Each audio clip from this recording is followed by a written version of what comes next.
साहब मुझे जाके क्लियर करें, वेरी क्विकली ये क्लियर करें, फिर मैं इरफान साहब से पूछना चाह रहा हूँ एक दो और सवाल कि मुझे इस पर कोई एतराज़ नहीं, आप दे रही हैं, आप बिल्कुल दें, प्रोटेक्टिव बेल कोर्ट दे, सब कुछ दें। मुझे सब ये समझ नहीं आ रही कि ये नैब के ऊपर क्यों डाली गई है। नैब का कोई काम नहीं है। नैब का ताल्लुक उस वक्त शुरू होगा जब अपील के ऊपर बहस हो, चूंकि नैब का काम खत्म हो गया, अपीलें डिसमिस हो गई, जमानतें खत्म हो गई। अब प्रोटेक्टिव बेल का जो कॉन्सेप्ट है, मैं आपको एक केस, छोटा सा एक केस की मिसाल देता हूं, मैं आपको 3-4 लाइनें में पढ़ के बताऊंगा जजमेंट की, कोर्ट आर्डर की, सुप्रीम कोर्ट के आर्डर की। एक हमारा एक पंजाब बार काउंसिल का एक ऑनरेबल मेंबर है, वो इलेक्टेड मेंबर है, उसकी जस्टिस शहजाद गेबा से लाहौर हाई कोर्ट में पिछले साल कोई तलकलामी होगी, उन्होंने 1 महीने की सज़ा दे दी। उस 1 महीने की सज़ा के खिलाफ, जो कि काबिल ज़मानत है, हमने इंटर कोर्ट अपील फाइल कर दी सेक्शन 19 की of the contempt of court ordinance 273। Objection लग गया कि नहीं जनाब, आप पहले जेल के पास जाएं, इम्प्रिजनमेंट में जाएं, फिर आपकी अपील सुनी जाएगी। हम आ गए सुप्रीम कोर्ट में। सुप्रीम कोर्ट ने रिलाय किया है, सुप्रीम कोर्ट ने पुरानी अपनी जजमेंट पे, वो रिपोर्टेड जजमेंट है 2015 CMR 1570, और जस्टिस तारिक मसूद साहब ने इसी केस में, हमारे वाले केस में, जो कि हमारे ऑनरेबल एडवोकेट का केस था, 15/12/2022 को फैसला दिया। उसकी मैं 4-5 लाइनें आपको पढ़ता हूँ। आप learned counsel for the appellant contends that the appellant is ready to surrender before this court, but in the above said judgment it is specifically mentioned that when a person is surrendered to some imprisonment, then surrendering before the court is not the same thing until actually the person is imprisoned in compliance of the judicial order passed in this regard. तो फिर high court ने क्या violation की है supreme court की? बिल्कुल violation की है। देखें, पाकिस्तान की तारीख में ऐसी कोई नज़ीर नहीं है। अच्छा, यहाँ एक शख्स सरेंडर भी करना चाहता है, पर्सनली फिजिकली सरेंडर करना चाहता है, सरेंडर कर दिया before the court of law, कि नैब के प्रोसिक्यूटर को कैसे पता गया कि कल केस लग गया है? वो आकर के पहले से बैठा हुआ है।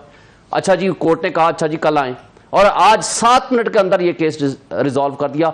चूंकि नैब मौजूद है, भाई अदलिया ने अपने फैसले अपने कानून और आइन के दायरे में करने थे ना। नैब कुटल की बात आएगी अपील की स्टेज पे, मुझे बताएं आज नैब का क्या ताल्लुक है उस बेल मैटर के साथ, प्रोटेक्टिव बेल के साथ? एक शख्स उसको नैब ने अपना केस साबित कर दिया। उनका लॉजिक ये है, मुझे इसका जवाब है, वो आर्गुमेंट ये दे रहे हैं कि हर केस के, एक मिनट शुएब शाहीन साहब, इसमें प्रोसिक्यूटर कौन है? प्रोसिक्यूटर ने साबित कर दिया अपना केस। देखें, प्रोसिक्यूटर ने केस अपना साबित कर दिया, सेंटेंस हो गई, सजाएं खत्म हो चुका है। नहीं खत्म हुई ना, कैसे खत्म हो गई? अच्छा, उसके बाद अपीलें आप लेकर आ गए, अपीलों में आपको जमानतें मिल गई, यानी सस्पेंशन ऑफ जजमेंट हो गई। सस्पेंशन ऑफ जजमेंट का आपने जमानत का misuse of concession of bail किया, अदालतों ने आपको नोटिस दिए, इश्तिहारी डिक्लेयर किया, अपने ऑर्डर्स वापस लिए, और उसके बाद वो जो अपीलें थी वो खारिज की।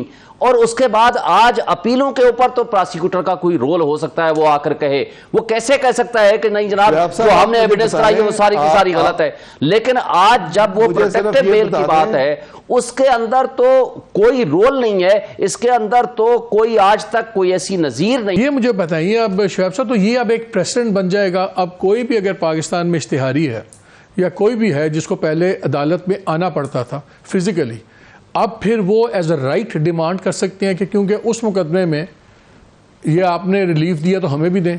देखें, अगर ये प्रेसिडेंट रहा तो, लेकिन ये बन गया ना, आज तो बन गया है ना। हाँ। लेकिन मुस्तकबिल में फिर ये खत्म हो जाएगा। कैसे? प्रेसिडेंट के लिए आपका पिंडी से ताल्लुक होना जरूरी है, पिंडी के, आप रावलपिंडी के मंजूर नजर होना जरूरी है। अगर आपका सारा जस्टिस सिस्टम, पहले मुझे लीगल पे आ जाए, मुझे पहले लीगल पे आ जाए कि अगर अब ये लॉ आज बन गया है, सुप्रीम कोर्ट की जजमेंट के खिलाफ है, तो इसमें अब सुप्रीम कोर्ट एक्शन लेगी। सुप्रीम कोर्ट एक्शन ले सकती है। देखें, सुप्रीम कोर्ट के 2 जजमेंट्स मैंने आपको बताया, एक रिपोर्टेड जजमेंट है, और वो जजमेंट 3 जजेस की, आसिफ सईद खोसा साहब की, 2015 CMR 1570। दूसरी जजमेंट है जस्टिस तारिक मसूद साहब की, वो हमारे एक honourable member, elected member Punjab bar council के केस में है। उसके लिए ये कंसेशन नहीं है। जब सुप्रीम कोर्ट नहीं दे सकती, Islamabad high court over and above है। क्या इस्लामाबाद हाई कोर्ट ने ये जो ऑर्डर पास किया है, क्या माइंड अप्लाई किया है? नहीं किया। एक मिली भगत किसको बोलते हैं? क्राइमेंस किसको होती है? क्राइमेंस ये है कि इन्होंने खुद पटिशनर ने बनाया नैब को पार्टी रेस्पोंडेंट, और उनको पहले से तय करके ले आए, आ जाओ जी आप मेरे से पहले बैठे हूं, यानी अदालत के आने से पहले वो नैब बैठा हुआ है। रजिस्ट्रार को नहीं एतराज करना चाहिए था कि इसमें तो पटिशनर वो बनता ही नहीं है आपका। करना चाहिए था। रजिस्ट्रार भी तो उसी हाई कोर्ट का ही कारिंदा है ना, वो भी मैनेज था। उसने 1 सेकंड में ऑब्जेक्शन किए बगैर वो उनको लगा दिया अच्छा, कोर्ट में। सलमान और ने- कोर्ट ने, अच्छा फिर ये केसेस आपको पता है कौन सुन रहे थे? चीफ जस्टिस साहब, पहले तो चीफ जस्टिस साहब और मोहसिन अख्तर कियानी साहब, पार्ट हर्ड केस था उनकी अपील। अगर उसी से रिलेटेड केस में ही आपने सुनना था तो वही बेंच होना चाहिए था। चले हमें इससे एतराज नहीं है, बड़े काबिल एहतराम जज हैं हमारे लिए जस्टिस मियां गुलशन औरंगजेब साहब, लेकिन मुझे ये बताएं कि अदालत की अपनी जिम्मेदारी कोई है कि नहीं है? अदालत आइन और कानून की पाबंद है कि नहीं है? अच्छा मुझे ये बता दें, कोई एक बंदा आकर खड़ा हो जाए, कल नैब कह दे कि सारे जो मुकदमात हो चुके हैं ना सब में उनको बरी कर दो, क्या आप बरी कर देंगे लोगों को? क्या जो एविडेंस हो चुकी है उन सबको खत्म कर देंगे? मुजरिम रियासत का होता है, वो कोई नैब के प्रोसिक्यूटर को आप मैनेज कर लें, उसको उठा के ले आएं तो आप सारे मुकदमात अपने हक में करा लेंगे। ये कोई प्रेसिडेंट कोई इसको तस्लीम नहीं करेगा। सलमान साहब एक बात बताएं, एक जो मुझे समझ नहीं बात इरफान साहब कह रहे थे, उन्होंने कहा जी कोर्ट्स जो हैं लॉजिक भी लाती हैं और नेशनल वो पब्लिक इंटरेस्ट भी देखती है। मैंने उनको एक किस्सा कोट किया था कि बड़े साल पहले की बात है, जुल्जुल्ला साहब की अदालत थी, तो वहाँ पे एक लॉयर साहब ने इस किस्म का आर्गूमेंट दिया, तो उन्होंने एक अमेरिकन जज को कोट करते हुए कहा कि जज ने कहा कि लेट हेवंस में फॉल आउटसाइड दिस रूम, यहाँ हम बात करेंगे strictly by the spirit of law, letter of law letter and spirit में होगा इम्प्लीमेंट। इसके पास अगर दबाव है भी, हर दौर में रहता है, ये नहीं कोई लेटेस्ट खास बात नहीं है, वही वाली जो बात ये कर रहे हैं, क्यों नहीं छोड़ देते फिर? नहीं देखें, जो अच्छे जजेस हैं, आपको याद है इधर एक पिछले दिनों एडिशनल डिस्ट्रिक्ट एंड सेशन जज है, उसने फ़र्रुख फरीद बलोच 9 मई के वाक़े पे इमरान खान की ज़मानत ली, इतनी क्लासिकल जजमेंट थी।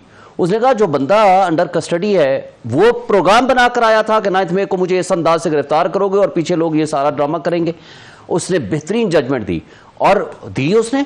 देखें जो इंडिपेंडेंट जजेस होते हैं ना, वो हमने माजी में भी देखे हैं और आज भी हैं, वो खड़े होते हैं, वो स्टैंड लेते हैं, उनका कोई कुछ नहीं बिगाड़ सकता। लेकिन अफसोस ये है कि जो जज कंप्रोमाइज़ कर जाते हैं, जो डर जाते हैं या जो बुज़दिली का शिकार होते हैं, उनकी ना तारीख में कोई कदर होती है। मुझे आज बताएं नसीम हसन शाह साहब ने क्या कहा? मेरा वक्त खत्म हो गया। आपका बहुत शुक्रिया सलमान, आपका बहुत शुक्रिया। नाज़रीन, बात डिफरेंट केसेस की डिफरेंट रियलिटीज़ अपनी जगह है। 9 में बड़ा ही एक अफसोसनाक दिन था, लेकिन उसकी भी लीगल चीज़ें हैं, जो ज़िम्मेदार हैं बिल्कुल गिरफ्तार हों, सज़ाएँ हों, उसकी बेसिस पे लिंचिंग नहीं आप हर किसी की कर सकते। Similarly at the end of the day जजेस ने ही कानून के लिए खड़ा होना। अगर मसलतें हैं, मसलतों का बहाना कोई नहीं है, अगर वो समझते हैं प्रेशर है छोड़ दें, उनके पास फिर ऑल्टरनेट करियर है। ये तो नहीं कि वो सड़क पे आ जाएंगे, उनके पास वकालत है, वकालत से जज बने हुए हैं, जजेस के बाद भी वकालत है, ऐसी कोई बात नहीं है। लेकिन कम से कम कानून को इस तरह मजाक ना बनना दिया जाए। जैसे मैंने एक दिन पहले भी एक प्रोग्राम में कहा था आपको कि मैंने एक लाइन सुनी थी एक टेलीविज़न सीरीज़ में, लाइन बड़ी खूबसूरत थी, नेटफ्लिक्स पे थी। उसमें कहते हैं जजेस don't just shape our laws, जजेस शेप आवर वैल्यूज़। ये सिर्फ हमारे कानून की शक्ल खदो खाल नहीं मुतय्यन करते, ये माशरे की जो इक़दार हैं उसके भी हैं। अनफॉर्चुनेटली हमारे मुल्क में